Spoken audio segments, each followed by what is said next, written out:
Hello everyone, আসসালামু আলাইকুম। Welcome back to my channel.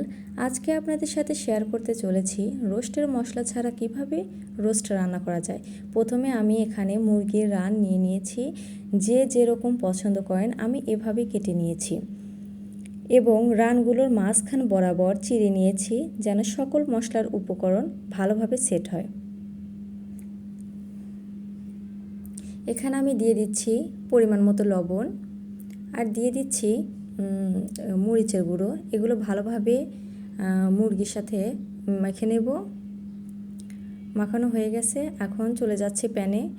এখানে আমি দিয়ে দিলাম সয়াবিন তেল। গরম হয়ে গেছে, এখন আমি দিয়ে দিব একে একে টুকরো করা মাংসগুলো।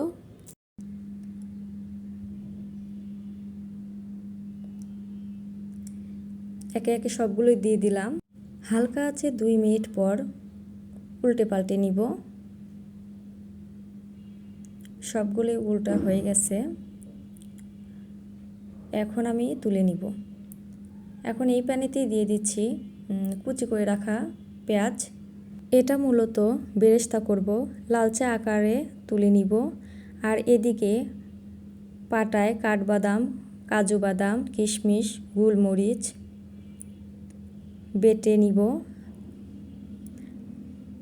বাটা হয়ে গেছে, আর এদিকে নিয়ে নিব মরিচ বেটে।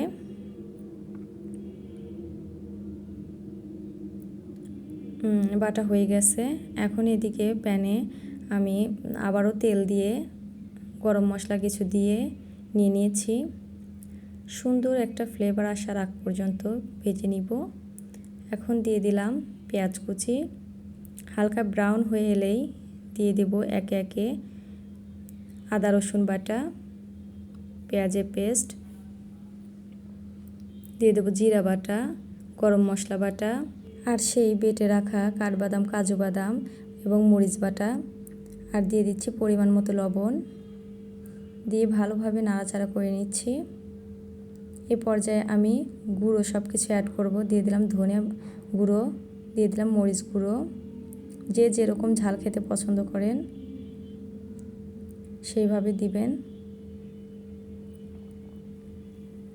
এখন আমি মশলা কষানোর জন্য হালকা পানি দিয়ে দিলাম, দিয়ে আবারও নাড়াচাড়া করে নিচ্ছি। এখন মশলা কষানোর জন্য ঢাকনা দিয়ে ঢেকে দেব 1 মিনিটের মতো। তেল ছেড়ে দিয়েছে, অর্থাৎ আমার মশলা কষানো হয়ে গেছে। এখন দিয়ে দেব মাংসের পিসগুলো।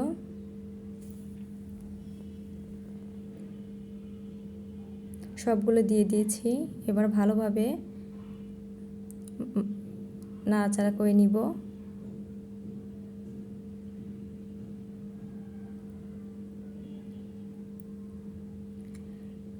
এখন দিয়ে দিচ্ছি আমার হাতে বানানো টক দই, দিয়ে আবারও ভালোভাবে নাড়াচাড়া করে দিচ্ছি।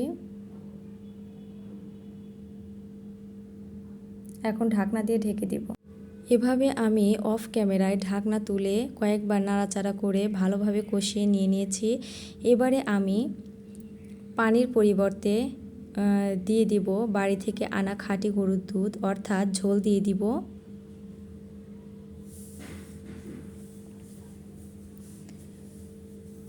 দিয়ে আবারও নাড়াচাড়া করে দিচ্ছি।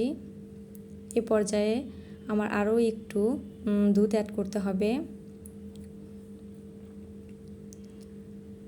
দিয়ে দিলাম, এবার ঢাকনা দিয়ে ঢেকে দিব। আলহামদুলিল্লাহ অনেকটুকুই ঝোল শুকিয়ে এসছে। এখন এই পর্যায়ে দিয়ে দেব বেরেস্তা